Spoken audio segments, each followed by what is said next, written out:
the Evolving Past Alzheimer's podcast, where we are focused on bringing you information to help prevent and reverse brain diseases like Alzheimer's and other dementias. I'm Dr. Nate Bergman, a functional medicine physician in Cleveland, Ohio, and your host on this journey. So, whether you're a baby boomer who's worried that your brain wiring just isn't working like it once was, or you have loved ones with the disease, or you yourself have already been diagnosed and are wondering, what do I do now? You'll want to listen to this podcast. Each episode, we introduce you to the top doers and thinkers that are revisioning Alzheimer's and dementia. If you have questions or comments or just want to connect, please check us out on our Facebook page, or if you're old-fashioned like me, Google Evolving Past Alzheimer's Podcast, and you'll find us that way. So here we go. Let's get better.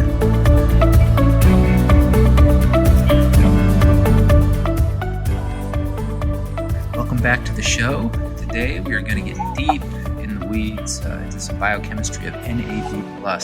Nicotinamide Adenine Dinucleotide is a molecule necessary for a huge number of biological processes that support our lives, and it goes down as we age. We are joined today by one of the world leaders in describing the function and use of NAD+.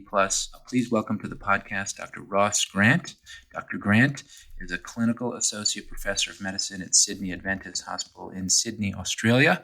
He is joining us from all the way across the pond, and we really appreciate him accommodating us, given the huge time difference. I was recently put in touch with Dr. Grant by a mutual acquaintance and was so sort of bowled over by his knowledge. We just had to have him on. Welcome to the show, Ross. Great to be here, Nate. Thanks for the invitation. Absolutely. Well, let's get right into it. Can you please give our audience an overview of NAD? What does it do? Why is it important? Okay, well, let me tell you first of all, NAD, and you spelled the name out, Nicotinamide Adenine Dinucleotide. The nicotinamide bit, people may recognize that from the vitamin B3, or one of the forms of vitamin B3 that you can buy off the shelf. You've got the acid form that causes the flushing, and you've got the amide form, which is nicotinamide. That's vitamin B3. So you can see that there's a very close link between that vitamin B3 and ultimately this molecule NAD. But now you've got the vitamin B3, the nicotinamide, linked to an adenine molecule and then linked to 2-ribose sugars. So that's the nicotinamide adenine dinucleotide. And what does it actually do? Well, this is a molecule, as you've said, that's used in such a wide range of different molecular reactions. And that's why it's kind of fundamental to the way a cell works. Every cell needs it. And it's needed in, most people know it's sort of classically able to transfer electrons for energy production that ultimately makes our ATP that the cells work off. But it's also needed for a whole range of other different reactions, and there's over 400 different reactions that need what we call the redox couple, the NAD, NADH. So again, sort of serving as a cofactor, something that doesn't get used up, but that's needed for these enzymes to work. And one of the ones that people will recognize fairly readily would be alcohol dehydrogenase. You know, when we need to break down that alcohol that you might have had too much of, you need NAD in order to break that down. And just as a very quick aside, it is the usage of NAD, or the limitation of the amount of NAD, that actually have an effect on how fast you can metabolize alcohol.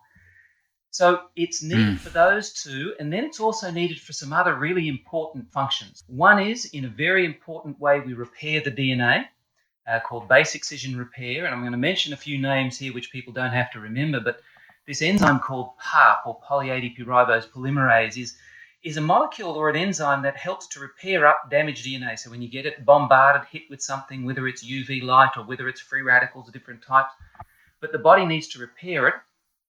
Base excision repair uses an enzyme called PARP to help it do that, and PARP is an enzyme that will use NAD to do that. So, and unlike the two reactions I mentioned, the generation of energy and those other sort of redox reactions, this PARP, this molecule PARP, actually will use up NAD.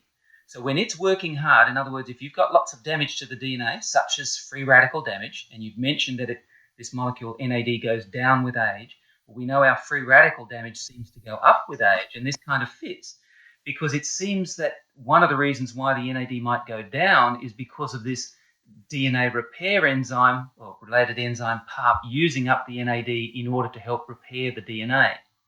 So it needed for energy, as I've mentioned, needed for those enzyme activities, those redox couples, and it's needed for this DNA repair. Now, what else is it needed for? Well, it's also needed for switching on, or at least with a series of molecules, what we call silent information regulators. I guess people who are a bit more versed in the aging area would probably recognize the sirtuins. Now, these are SIRT1 to 7. There's different enzymes. They're all called NAD-dependent deacetylases. In the same way that the repair enzyme PARP uses up NAD, these sirtuins also use up NAD. But they're needed to switch on and switch off genes, and I suspect we might talk a little bit more about that later on, but it's what we call deacetylase activity. And these silent information regulators, and SIRT1 is the one that's been mostly studied around the anti-aging. But if we've got lots of NAD, then this SIRT1 activity can go high, as can the other SIRTs, but their activity can be higher. And that seems to be associated with keeping that cell healthy, and therefore, on a global scale, or at least globally in the body, then it is possible for the body to be able to survive, or its function to survive longer. Yeah, so I'll just recap again. So it's needed for energy production, but we don't use it up for that. It's needed for the enzyme activity. Again, we don't use it up, we just redox couple it. Then it's needed for DNA repair, where we do use up NAD, so more free radical damage, more damage to the DNA, we will use up NAD. And then we need it for controlling expression of multiple genes, and that's these sirtuins, and we also use it up for that. There is one other group that actually will use it up, and this is part of the immune system. We don't understand an awful lot about it, but CD38, CD157, these are two enzymes that also, they're called ectoenzymes. They sit on the outside of things like lymphocytes, some of the white cells in the body. And as we get older, we know that the concentration of these actually go up, so the expression levels on these cells actually increase. So these also will use up NAD. And I'm going to add a little bit, and I probably should have used it straight after the sirtuins because I talked about the longevity. But it's also needed, NAD is needed to increase what we call tankyrase activity, which is needed to help the telomeres work and extend the telomeres at the end, so telomerase to actually extend the amount of telomere at the end of a cell. And some people who, again, in the aging area would recognize that when your telomeres get shorter, then the cell is moving closer towards a state of senescence, which is what we see a lot in aging. So you want to have those telomeres long. So it looks like NAD can also play a role there. Wow. So the question isn't where is NAD relevant? The question is more where is NAD not relevant in all these biochemical mechanisms? Wow. It's one of those fascinating molecules that, it just sounds like it's potentially going to do everything. Well, I think the key thing, it's a little bit like water is such an important molecule in every cell of the body. NAD is such an important molecule that it has been classified as one of these important regulators. When NAD starts to drop within the cell, lots of different things happen. When it goes up, in a sense, the cell seems to prioritize, if you like, positive things happening. When it starts to drop, the priority seems to go towards things that are not so positive. Mm-hmm. So to be clear, our bodies make NAD, correct? Yeah. And as we age, our body's ability to produce NAD goes down, correct? We're not sure whether or not it's because the body doesn't produce NAD as efficiently, or whether or not we're just using it up a lot faster. Mm-hmm. So that's an interesting point because you mentioned sort of several major roles for NAD. I'd like to follow up on a couple of them if possible. So this is a show mostly for people that are either concerned about developing Alzheimer's or are in the early stages or at any point already in sort of the throes of Alzheimer's. And we're really kind of dedicated to finding things people can do potentially to help themselves. Now, I know you're also sort of an expert in oxidative stress, and I wanted to know where do you see the proposed role for NAD or NAD metabolism, NAD activity, if you will, in Alzheimer's or other neurodegenerative diseases like Alzheimer's? Dr. Bergman, that's a great question. And I guess, as you and I both know, at this stage, it hasn't been trialed. But what we really think is we understand that the pathology of the what's going on in the brain when people develop diseases, the neurodegeneratives like Alzheimer's, we know that there is an increase in free radical damage or oxidative stress. So we know that there's an increase in that level of damage within the brain. So we know that certain things happen when we've done some work with animals particularly, but also in humans. We've shown that, well, let me look at the animals first of all. I mean, we know that there's an increase in free radical damage even as people get older normally. And when we've looked at that same sort of thing in humans, even in a normal aging population, we know that this inflammation goes up, so the immune system is switched on, and the immune system really, if I say this simply, at least to my understanding, there's only two ways or two main reasons why the immune system's switched on. The first one is to clear away debris that might be occurring within the particular tissue or organ, and the second one is to fight disease, so get rid of any sort of foreign or invading whether it's a microbial or whether or not it's a chemical. But so when that seems to occur, I mean that will occur if there's lots of damage occurring within the brain, then those products will be try to be removed by the immune system. So once we've got this inflammatory oxidative activity going on within the brain, it seems that older brains are more susceptible to that, then we know that the cells are under pressure. And they're under pressure, they've got more free radical damage occurring. We know that PARP activity goes up even in a normal aging brain, and it would be significantly more within a challenged brain of somebody with neurodegenerative like Alzheimer's. So we know that when NAD starts to drop below what is a relatively critical level, then the brain starts to switch. And instead of being able to promote activity, such as I mentioned with the sirtuins, instead of being able to keep sirtuin activity high, because NAD is dropping now, so sirtuin activity drops, those longevity enzymes, so it's no longer able to sponsor the switching on of genes that might produce more mitochondrion, which is positive. It's no longer able to promote things like autophagy, which is the clearing away of damaged products, particularly mitochondrial, etc. So it starts to switch towards, its priorities are basically, it seems that DNA repair takes priority over some of those other things. And it's focused on that, and if it drops too much even from there because that DNA repair with base excision repair uses up NAD, then it's going to drop even further, and then that can tip it towards a programmed cell death, and the cell loses energy, no longer produces the ATP that it would normally, and so the cell will ultimately die. So where could we use NAD?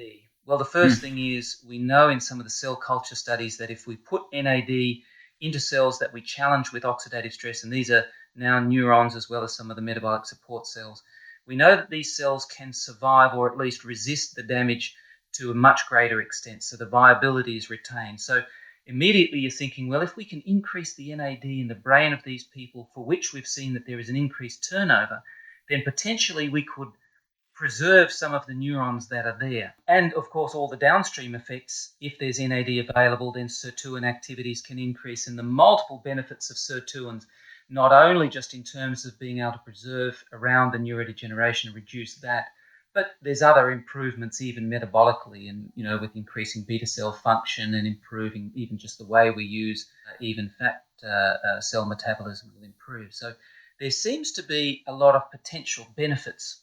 And I'm sure we'll get onto this. Are there any caveats to that? Yeah. Well, yes, I think. Yeah, no, please go on. Yeah, that's always the question. Where's the but? Yeah. So if we put NAD into a system which has got a high oxidative stress background.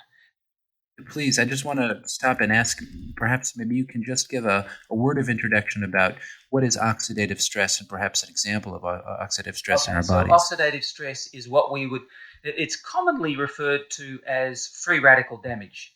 So this is where you don't have all the electrons in a particular molecule, and if you've got a free radical is just a molecule that wants to rip electrons off something else that's weaker than it.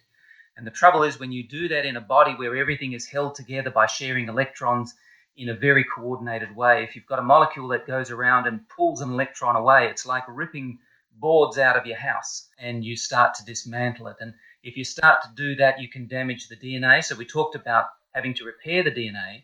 Well, that free radical damage or oxidative stress will do that. And very simply, one of the most prolific ways of generating free radicals is actually through an inefficient mitochondrion. In fact, you get it even through an efficient mitochondrion, but the percentage is much smaller. If your audience can visualize for a minute, they're sitting down to a meal and they're going to, that carbohydrates are going to produce energy. Well, I'm going to collapse a bunch of different reactions just into a very quick summary. You're going to mix the energy that you're getting through to that meal, which you're going to say produce glucose out of it. You're breathing, and the reason why you're breathing is you take the oxygen in from the air, and through a series of reactions, you kind of mix those together. You need NAD actually to be able to transfer the electrons, which ultimately go through what we call a respiratory chain in the mitochondrion. We produce a very high energy molecule called ATP at the end, and then we should be producing ATP plus water. Now, that's when all of the electrons get transferred in the right way, but when they don't quite get all transferred well, you're left with, yes, some ATP, yes, some water, but you're also left with what's called superoxide. And that's a molecule that doesn't have the electrons that it wants to have, and it is a free radical which will go away and rip things off. Now, notice that it's called superoxide. It's an oxygen molecule. It's why we refer to this free radical damage more colloquially as oxidative stress, or oxygen doing the stress. So oxygen is causing the stress by going around as a superoxide, ripping electrons where it shouldn't do. Does that make sense? Absolutely. It was one of the reasons why, or is one of the reasons why you really, that the calorie restriction works for a number of reasons, but very simply, you'll produce lots less superoxide if you reduce the calorie intake. You put more calories in, you're going to drive that system faster, and you're going to end up with more, at least superoxide or free radicals from there. Of course, caloric restriction, as I understand it, was one of the first really legit, at least in animals, it's really the first legitimate pathway or portal to a pathway that really seemed to have the so-called anti-aging effect. Caloric restriction, meaning. Yeah, absolutely. Can you speak a little bit more about that? This concept of anti-aging, which I don't love the term, but why it's come to be known as that, and how CR or caloric restriction works, especially vis-a-vis sirtuin pathways, NAD, and perhaps even touch on the resveratrol story. Yeah, okay. Well, look, as you correctly said, I mean, it's been known since the 1930s, and I've just forgotten the name of the research group, but it was at Cornell University, I think, the first group of studies that was done in a series of animals and rats to show that if you reduce the calories, that you would increase the lifespan of these animals by at least a third and even more. It's been since repeated, and this has been repeated in macaques and shown very significant reductions, not only improving the longevity of these animals on average, but also reducing the age-associated diseases that are linked with them. And there's multiple things that kind of get, when you work on the mechanism, but there is a strong link with NAD, and as you suggest, even with the sirtuins through that. And the way it can work, if you push for the reasons that I've just mentioned, there is a reduction in the amount of free radicals that are produced when you don't put an excess of calories into the system. And you and I both know that our society, we're blessed with having a lot of food available that all of us can enjoy, but we've tended to enjoy some of the nutrient deficient, probably energy dense more than what we should. So we're putting a lot of energy into the system. And when we do that, for the reasons I mentioned. Right. That's a very gentle way to put it, Ross. Right. We all like the stuff that's bad. Yeah. So we're taking a lot of energy into the system. And for the reasons that I just outlined before, and while that's very simple, it's kind of a good baseline kind of concept to get. You put more energy into the system, you're going to, you'll use up more oxygen, you'll generate more of this superoxide, more free radicals. More free radicals do more damage, particularly to the DNA and particularly in the sort of germ cells. These can sort of be carried on to the next generation of cells in your body, which have to make the tissue. And we know that we're turning the body, turning this tissue over in the body all the time. I mean, skin lasts for about a month. Our cheek cells last for about 7 days. We've got some long-lived cells in the blood, but the body is turning over significantly all the time. So the next generation of cells, if they've been a little bit damaged, when it makes the tissue for the skin or for the heart or for the liver or for even the lining of the blood vessels, it's not going to be quite as good as the previous generation, and that's what we call aging. So if we want to reduce the degree to which we age, or the rate at which we age or accumulate damage, then we would want to reduce the oxidative damage or the free radical. One of the ways to do that, as I've mentioned, you put less calories into the system, you'll generate at the very least less superoxide. Now we know that if you put high levels of sugar and fats in, you actually switch on the immune system and you can generate free radicals in a couple of other different ways. And one of even the sugar spikes is, of course, you generate these things called advanced glycation end products, which of course do damage as well. But very simply, you put less calories into the system relative to the number of nutrients that are required for the body, less calories in relative to the nutrients, then you are going to reduce the amount of free radicals produced, which reduces the amount of damage that's being done, particularly in relation to the amount of damage being done by the DNA or the nucleus, which will reduce the amount of repair that needs to occur. And while there's a few ways in which the cells repair their DNA, it is base excision repair using that NAD-dependent enzyme PARP, that significantly goes up, in which case you start using up NAD. You start using up NAD, then the NAD starts to be less available for things like the sirtuins, and these are these silent information regulators which have a bunch of positive things that they can do for the body. And I've mentioned them before, but particularly it seems the more NAD we've got available and the more we have these sirtuins, which are able to switch on and switch off genes by their acetylation. I guess we can unpack that later on if you like, but they're able to control whether or not we're switching on genes, even that are linked to improving our antioxidant capacity. So if free radicals are oxidative stress, then antioxidants help to, if you like, prevent that free radical damage. And sirtuins, depending on whether or not there's enough NAD around for them to work, they will have an impact on whether or not we're switching on genes that ultimately can increase our antioxidant capacity. They can also affect whether or not we produce more mitochondrion, for which we can generate more or more efficient energy for a particular cell. And also, they're important for whether or not we can clear away some of the debris which is damaged. And this is what we call autophagy. So without NAD, it seems we don't get an efficient clearance system happening within the body. So that will tend to put the cells into a senescent state, and that's associated with aging and a sort of a less functional tissue, which is what we do find as we age. So bringing that back to caloric restriction, those processes are driven to what you might say in a positive direction, or a direction that supports cell function in all of the pathways that you just mentioned, with caloric restrictions, at least in animal models from animal studies that we are familiar with. Okay. You mentioned unpacking the acetylation component. Can you talk a little bit more about that? One of the discoveries over the last recent years is this concept called epigenetics. So we all know about the genome, and we know that pretty much every cell in the body has the same genes, but not every cell expresses the same genes. So they don't all express the genes for the eye. You don't get those expressed in the liver, etc. And one of the ways in which the body helps to control which genes are expressed and which ones aren't is through a process called epigenetics.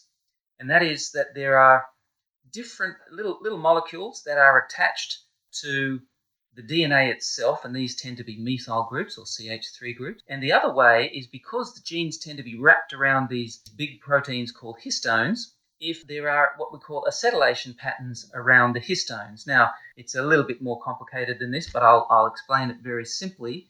If you have an acetyl group around an associated histone in the right place, it tends to relax the binding or the winding around the histone, and so it becomes then, or the genes within that segment tends to be available for the gene transcription molecules to work. Wow, so it actually activates it makes available the genes to then be upcoded or their products made. So in other words, it's a epigenetic modifier, meaning it allows for gene expression, if I'm understanding it. Yes, correct. So if it's acetylated, then it will tend to allow the genes in that vicinity to be expressed. If it's deacetylated, then it will close that down, and so those genes won't be expressed. Now, in certain ways, we want certain things to be expressed and we want certain things to not be expressed. And so sirtuins, as what we call NAD-dependent deacetylases, they work on whether or not a particular sequence is acetylated or not acetylated, and so they help to control the genes that are expressed within that environment. So would it be correct to say that as aging ensues, normal aging or something that might happen in an Alzheimer's process, a neurodegenerative disease, where the body's demands for NAD rise, meaning a person's own natural production of NAD becomes inadequate for the amount that they seem to need? Yeah, that would seem to be the case.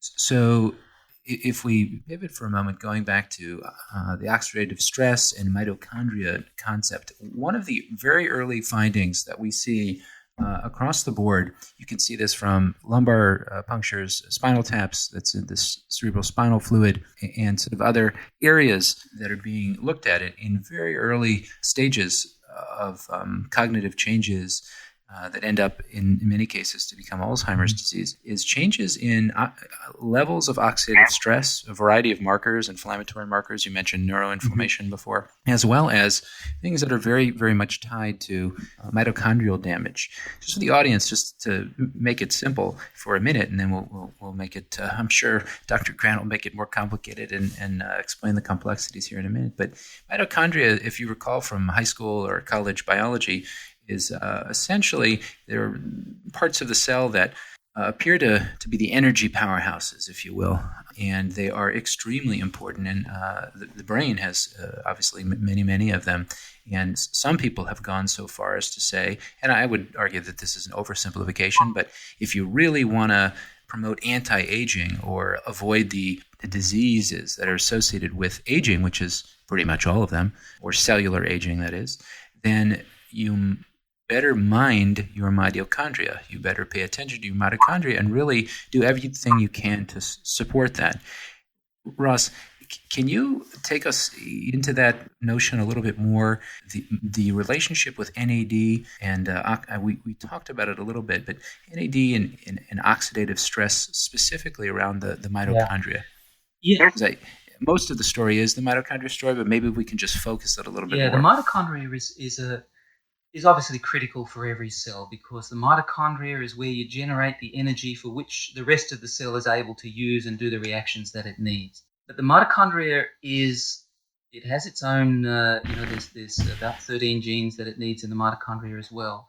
And it is susceptible to free radical damage even more so than the nucleus. Now, we know that the nucleus contains all the information which is able to control how the cell functions, and it also produces genes which is needed in the mitochondria, and so it controls a lot of that there.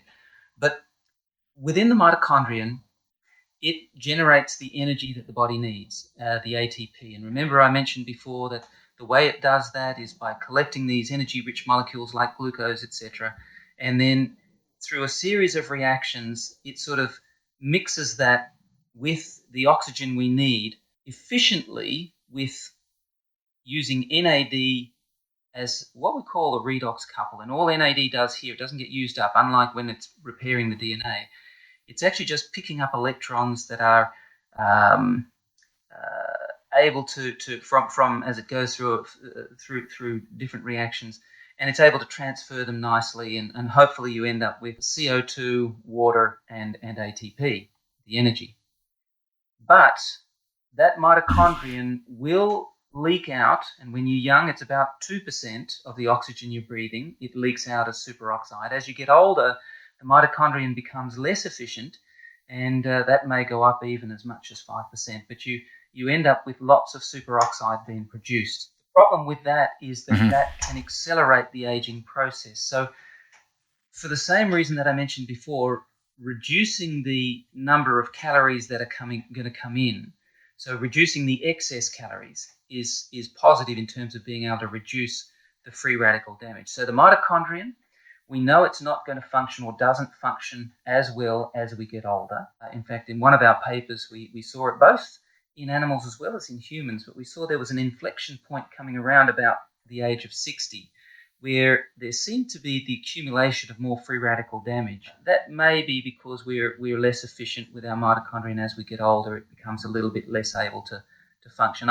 And you know, I think there's things that we can do, even in relation with people who have developed an early cognitive impairment, that if we stop putting a lot of those high-calorie things in, at the very least, we're reducing some of the damage. Now, how does NAD play in that? NAD is needed to transfer the electrons in order to generate the energy, so it's critical that we have lots of NAD around. The trouble is, when we put lots of calories in, not only are we generating more free radicals like superoxide, but we're tying our NAD up as a closely related molecule that's called NADH. But NADH can't be used by sirtuins and other important processes where you need just NAD. So we're actually reducing the capacity or reducing the availability of the NAD that's needed for a lot of other really important, if you like, health or cell health kind of functions. So you kind of get a multiple negative by putting too many calories into the system. And it's not to say you can't enjoy good things, but it's just to say that the best way of doing that often is by having nutrient-rich energy limited rather than just simply energy-rich. Absolutely. So the other side of that, maybe with mitochondria, that is, mitochondrial biogenesis, which I know NAD is playing a role in. So mitochondrial biogenesis being the process where cells increase their actual mitochondrial mass, so which is a fascinating concept, you know, in terms of aerobic exercise and just response to the environment. Is there a way that people can enhance mitochondrial biogenesis either by somehow sort of hacking into their body, if you will, and producing or allowing it or accelerating its own production of NAD, or is there a way that they could take something to augment or accelerate or amplify their body's own ability to use NAD? So, you know, as the best way of being able to do it is increase available NAD. So increasing available NAD is going to be twofold. One is you're going to increase the body's production of NAD, and in fact, you know, there's a few ways in which the body produces NAD. It produces it from tryptophan, and this is a fairly long pathway called de novo synthesis, but you can produce it from tryptophan. And everybody would recognize that when tryptophan goes in, most people think about producing things like serotonin, the sort of feel-good neurotransmitter, and melatonin, the one that helps you go to sleep. So you get it from there, but this is a pathway where actually tryptophan is converted more down what we call the kynurenine pathway than it is down the serotonin pathway. So extremely important from there. The other ways to get it is from the different forms of vitamin B3. So I mentioned before the nicotinamide, the one that you can buy over the counter, along with nicotinic acid, the one that causes a flush. They're two very efficient ways of getting it. The other ways, and these are sort of newer forms of vitamin B3, and, you know, Dr. Brenner from the University of Idaho identified the nicotinamide riboside back in about, I think, 2007 or around that time. But nicotinamide riboside, also a very efficient way of getting NAD. And there's another molecule which is actually a metabolite of nicotinamide riboside and also what we call the recycling pathway, which is nicotinamide mononucleotide. And all of these are being used by researchers at the moment to see how efficiently they might be able to increase the NAD availability within the cell. And all of them have positives and negatives. And yes, getting the cell up, getting the NAD up in the cell at any point in time, I think is going to produce positive benefits for the cell. But, and this is where the but comes in, if you just increase NAD, are there any negatives associated with that? And my feeling is, when you look at the biochemistry, there is potential for concern if you do it on a chronic basis without dealing with that oxidative stress or that free radical damage. I think you've got to make sure that you do something to pull that up or reduce that so that you reduce the turnover of NAD if possible, even while you're trying to maintain NAD. You need to maintain NAD because if it drops too much, yes, the cell will die. We know that that's happening within cells of the brain, particularly with the neurodegeneratives, that's not good. But if you just increase NAD, you start to do other things if you haven't taken into account what's causing that turnover of NAD by the PARP, inflammation, oxidative stress, etc. And some of that is tied again around what I mentioned with that epigenetics and what we call methylation can be affected. Absolutely. So those are homocysteine pathways and other sort of inflammations like we've discussed in the past, correct? Yep, correct. Absolutely. So, I mean, it fits with a lot of what we, our thinking and our work, which is, as some are calling it, programmatics, systems approaches, where it's not just one thing, and of course too much of a good thing. Most of us are, at least in America, are thinking if some is good, more is better. So that's clearly not the case in NAD unless you're doing it in a balanced way. I would agree with that, and I think Australians are very similar to the US in that way. So good company. So you mentioned nicotinamide riboside and nicotinamide mononucleotide, both being sort of available to the consumer. And I don't want to get into brands, obviously, but those are both sort of available to people that they can buy over the counter. I understand you're doing some, if I understand correct, you're doing some trials on which might be better, or at least which might be better in certain scenarios. Yes, is that correct? Yeah. And can you speak to any of that? Do you have any early results? Is this a study that's been designed? It's ongoing yet? I've got a few studies going on at the moment, so I can provide interim results if you like, or interim perspectives. Yeah, perspectives. What you're seeing, kind of. Is there any commentary that sort of would be relevant, practical? That would be a good takeaway for somebody that's sort of in early stages of cognitive decline or worried about it. Yeah. Really, and Nate, I know your team there has got a great program, and I don't need to repeat a lot of what you will be telling people already. But the first thing I think with anything is trying to reduce that oxidative inflammatory activity, which is contributed by multiple pathways, and we know that many of those are associated with certain choices we might be doing at a lifestyle level.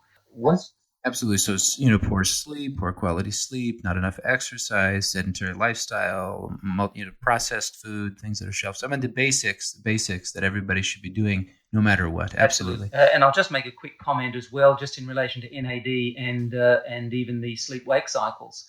There's a little part in the brain called the suprachiasmatic nucleus, which starts off with only about 20,000 neurons, but there's a whole bunch of genes in there and proteins that are associated with these molecular clocks. And I'll just make the comment that NAD plays a significant role in that too. So if a central role, so if NAD gets high, it seems that clock works a little bit better. So on top of the melatonin production and improving biorhythms, it can improve that there. Wow, that's fascinating. Has that been known for a while? Well, it's been known. The link with NAD has been known for some time, but I guess nobody has really put it together because people who are looking in that area have been sort of focused just on the mechanism for how these clock genes work. But yes, and looking at the clinical benefit of increasing NAD for people who may be having some difficulty in their rhythms hasn't been investigated, certainly not in humans. So there's a bit of work to do in that. I mean, certainly the animals are there, and certainly the mechanism is known, and NAD plays a central role. But so there's a bit of work for us to demonstrate. I think how these things, or at least the benefit of these things in sort of real life clinical scenarios, is certainly way open. You're not ready to make any commentary on which might be better, the nicotinamide riboside versus mononucleotide. You're not ready to. The jury's still out? I think the jury is still out, but I'll make a comment here, and this is based on work that we've done and also some early work done by others as well. If we're talking about the oral availability, and that's, I guess, the ideal for people who are sort of outside of a clinical setting and they're wanting to do this sort of thing from home, no question, and I'm going to step through them all. If we look at nicotinic acid, no question, nicotinic acid can show, nicotinic acid is an effective way of increasing NAD, and the paper that I published back in 1998, which shows that it was the most effective at increasing NAD after oxidative stress within brain cells. But the trouble is that we get all the flushing associated with it. And even though it's been used quite effectively for being able to lower lipids, and there's probably links there to NAD and its availability within hepatocytes in the liver, but there is the flushing, and so that's a bit of a side effect, which is unpleasant. The second one, nicotinamide. Okay. Yes, nicotinamide will also increase NAD, but unfortunately, nicotinamide is actually a byproduct. I talked about the importance of the PARP enzymes for being able to repair DNA, and I talked about sirtuins, which is needed to sort of regulate the gene expression and make sure the right genes were expressed at the right time. Both of those, and in fact even CD38, the one I mentioned in 157, mentioned in relation to the immune system, all of those actually generate what we call ADP ribose, and they're left with nicotinamide at the end. Now, nicotinamide, which is this other vitamin B3 you can buy, as a byproduct, when it starts to go high, when it starts to go up, the concentration goes up, it actually has what we call feedback inhibition. It actually starts to inhibit sirtuins, CD38, PARP, the very enzymes that you have active. Yeah, these start to inhibit it. So even though you might look at it and you go, gee, my NAD is high. Yeah, it's high, but actually the enzymes that you want to be working and using the NAD are actually inhibited because your nicotinamide is high. So there's some potential negatives with that, and just very quickly, because the body wants to get rid of that nicotinamide, it'll use up a lot of methyl groups, and we talked about SAMe, the S-adenosylmethionine, which is linked to that homocysteine. So potentially you can have a link with an increase in homocysteine as a result of doing that. So those should be followed then, obviously, if you're doing that. Yeah, I would.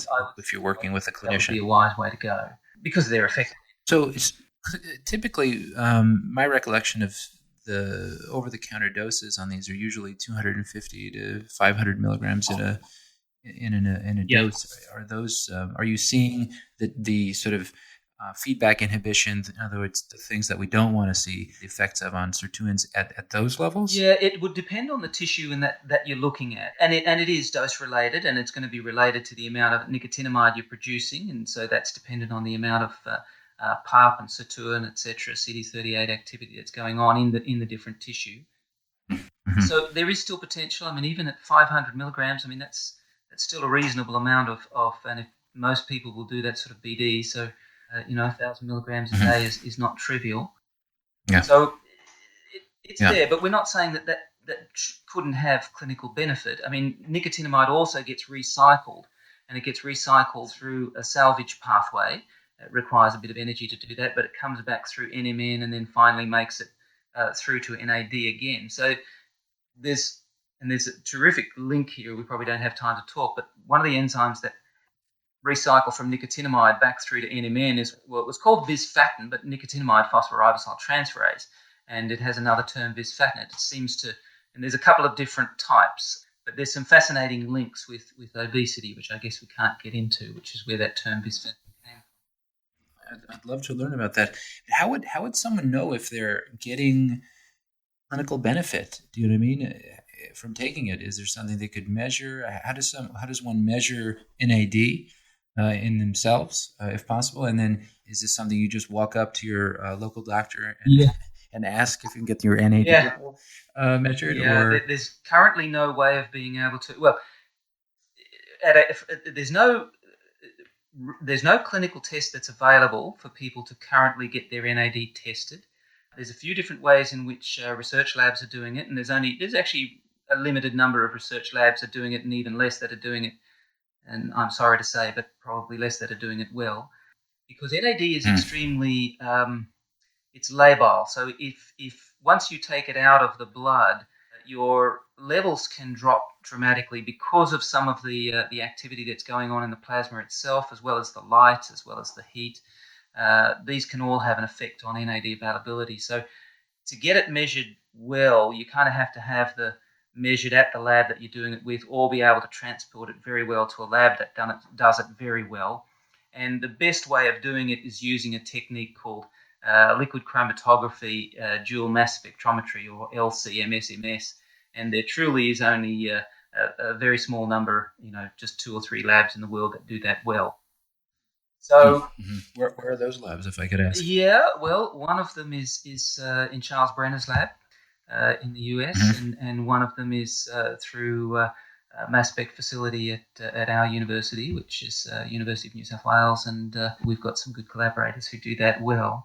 There is also what we call a microcycling assay, and that can be used efficiently, but you've got to have people who really understand the liability of this and the importance of actually getting this right. And so you can get some reliable results using that technique as well, but you don't get anywhere near the sensitivity or the breadth of being able to do a number of the metabolites.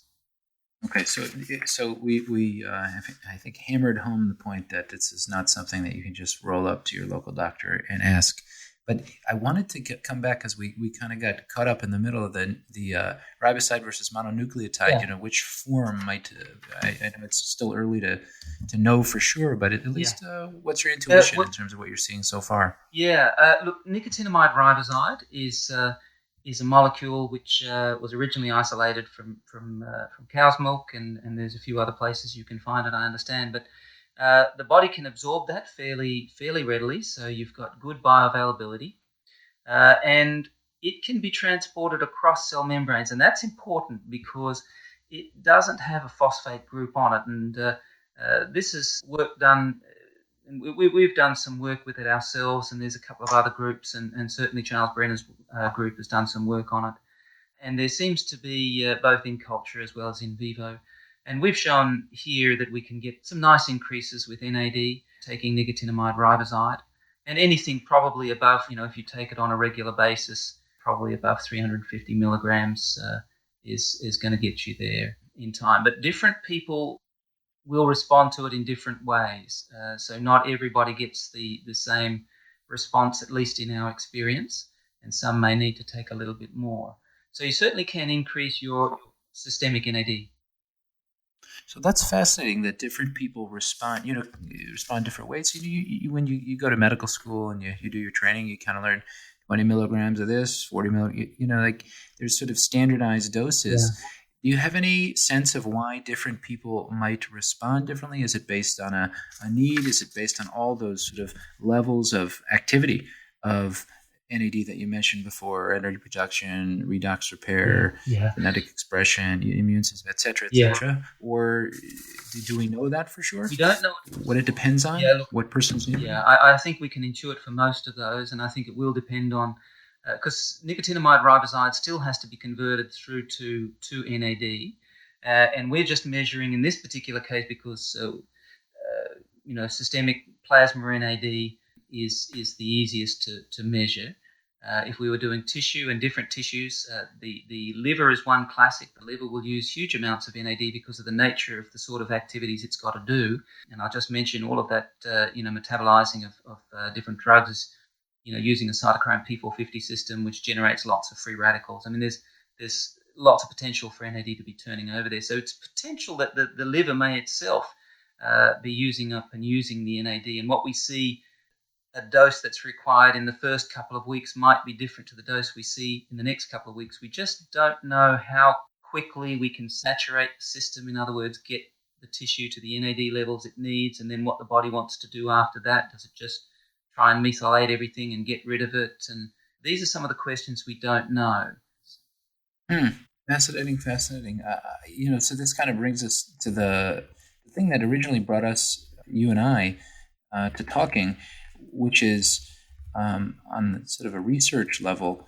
A lot of people are talking about not just oral supplementation, but intravenous or IV usage of NAD. And I've heard anecdotally some very profound responses to NAD plus in the IV form, particularly in the addiction community. And, that really is a different topic.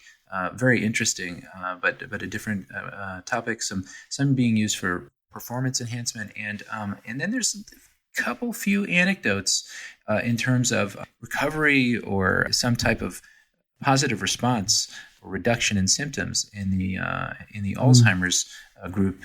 Any comment on the IV and how that's different and why it might be important to take it in that way if somebody can do it with a proper clinical supervision, probably in a research setting at this point? Yeah, and it's a good comment, and as you've said, there's some great clinical anecdotes in each of those areas you've mentioned, the addiction and then the neurodegeneratives, Alzheimer's as well as Parkinson.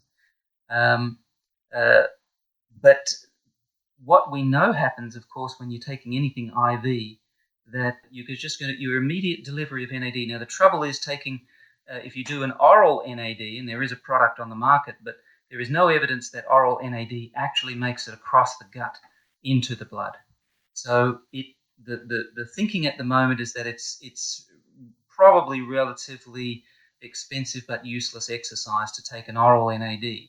IV NAD, of course, we get it straight into the blood, and then it's able to circulate and have a direct impact, whatever that might be, in whatever the tissue that's being perfused.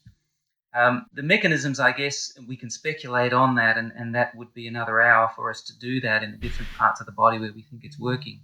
But we'll have a similar benefit to what we've talked about already, but possibly some more immediate protective effects in cell viability. There is some evidence that NAD can function as a direct neurotransmitter within some of the nervous system, both centrally as well as peripherally. So there may be some direct effect of having NAD high there.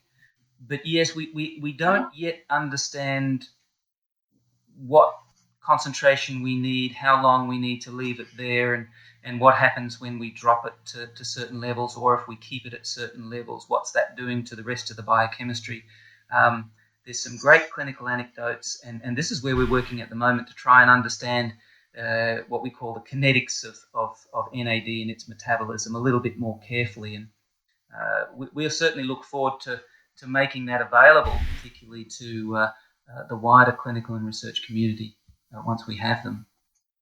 Can you share one or two of those anecdotes of what you've seen, particularly in the neurodegenerative space, so Alzheimer's, Parkinson's? I'm just fascinated if you could just share that with our audience. Yeah, look, and mine is observational. So these are clinics and that we've been associated with in a collaborative sense. And I think the teams that are doing, the clinical teams that are working with them, I would love them to get the limelight really, and particularly in the sort of addiction medicine. And you have people like Dr. Medier from the Springfield Clinic in Louisiana, and then you've got some others that are working with it more in a sort of a family practice setting.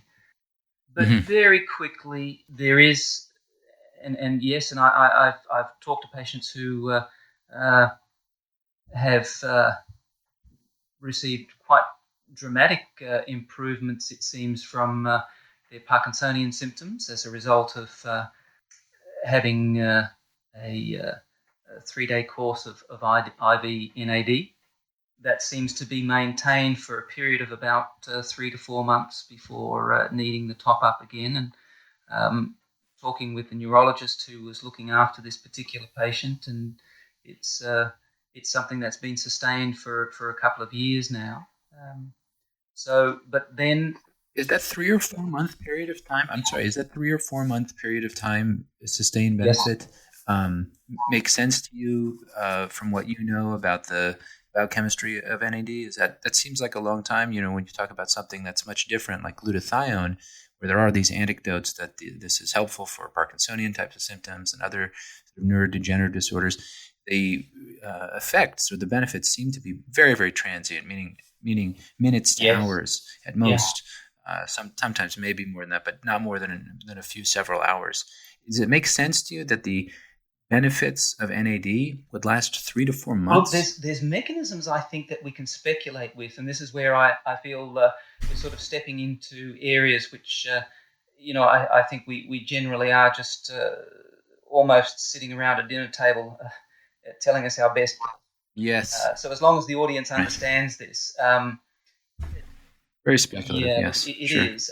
I think the difference with something like glutathione, of course, glutathione is extremely important antioxidant kind of system within the body to be able to sort of mop up free radicals. And you can understand, okay, if it's a direct free radical issue, then increasing your capacity to be able to modulate oxidative stress with that mechanism will function as far as that is the effect. The thing with NAD is that it has effects at multiple levels, but it's been recognized as being a metabolic switch. And if you can increase NAD, and we don't know how long getting something, and I won't go through the amounts that are actually given at these clinics, and if people are interested, I prefer to point them through to the particular physician to get the details. But when they're getting quite a high amount, they're getting it in as I said, 100% bioavailability as a result of IV. Even some of the work that we've done would suggest that there is some capacity for NAD to be able to move across the blood-brain barrier, and there is a relationship between systemic and central NAD levels. So we're assuming that NAD is now getting across into the central nervous system. And again, we're sort of tracking down, hopefully an educated guess, but it is all speculation. And I hope, again, just emphasizing that for the listeners. But if we've been able to get NAD and to get it to a level where we're now able to promote, and I believe that with the degenerative process, whether it's sort of the cholinergics and more global sort of loss of neurons within Alzheimer's to the more focal area of the nigrostriatal tract within Parkinson's, but we're able to get NAD within this tissue, within the brain tissue, at whatever site that might be having the benefit. But if we're able to get that up to if you like, a saturation level, and if there is capacity, and I say if because we don't know, but if there is capacity for the brain to be able to, if you like, maintain or recycle the NAD, prevent it from leaching out, if you like, then we would maintain a residual effect. It's a bit like filling up a bucket which does have a little crack in the edge, so we know we lose it faster than normal people, but at least we've filled up the bucket, and so it's going to take a couple of months to sort of drain out again, and then you fill it up again, and you know, this seems to be what is happening. But having said that, while there are this sort of spectacular result, which is spectacular, I know of other cases where that benefit hasn't been realized. So there is something, and certainly discussing with a neurologist, it may be something within the diagnosis of this particular patient. So the clinical sequelae which is going on, that it can work for some, but not so well for others. But we don't yet know who those patients are and how you could predict that. Yeah, my experience with most everybody I see is it's very rarely one thing or this is the one thing that worked, but that's really promising. How can, if people did want to learn more, especially on the United States side, where is there like a repository on something online that can direct people to somebody that's local and qualified and able to they can consult with about this? You've asked me a difficult question now. Okay. Well, I know some people down in Louisiana and around the country. We'll put those in the show notes because, of course, there are some places, and if you, it won't take somebody that's handy with Google very long to find out where some of these people are doing. Of course, they're not necessarily in research settings, and there are some. Are there any risks associated with NAD therapy? The side effect profile for NAD, as far as the experience for those, and you mentioned one of the clinics, I mean, these people that have been doing it for quite a while, there doesn't seem to be much negative there at all, provided the IV is being given at a sensible rate. My little caveat is still, again, if you're pumping in NAD at high levels, you've got to be conscious that there are other pathways that have to compensate for the body's need to sort of metabolically cater with byproducts that might be there. So we've mentioned the methylation level, and you know that I think is probably not trivial. If we started to do this on it wouldn't stop people from, or shouldn't stop this kind of therapy, I think once we've worked it out a little bit more carefully, I think that there are a lot of people that can benefit from it. But I think we have to be conscious of this area because if it is affecting things like their methylation patterns, then we know that this ties into things like anxiety and high homocysteine and endothelial damage and that sort of thing as well. So I think with just that in mind, that's probably as much as we're aware of at this stage. But again, I guess this is phase 3 monitoring and see where it goes when we get a little bit further down the track. Right. Time to do the heavy lifting, the clinical trials. Absolutely. Yeah. Well, Dr. Grant, thank you so much for taking your time to be with us. Really, really appreciate your expertise. Really top-notch, world-class. Thank you very much. Thanks very much, Nate. So that's our episode. I hope you guys got something out of that. Check the show notes out on iTunes or on our website where we've summarized the key points. If you have questions or comments or just want to connect, please check us out on our Facebook page. Or if you're old-fashioned like me, Google Evolving Past Alzheimer's Podcast, and you'll find us that way. Finally, if you find the information here valuable, please consider giving us a 5-star rating on iTunes and leaving comments in the comment section. It will really help us bring this message to as many people as we can. Thanks, and talk to you next time.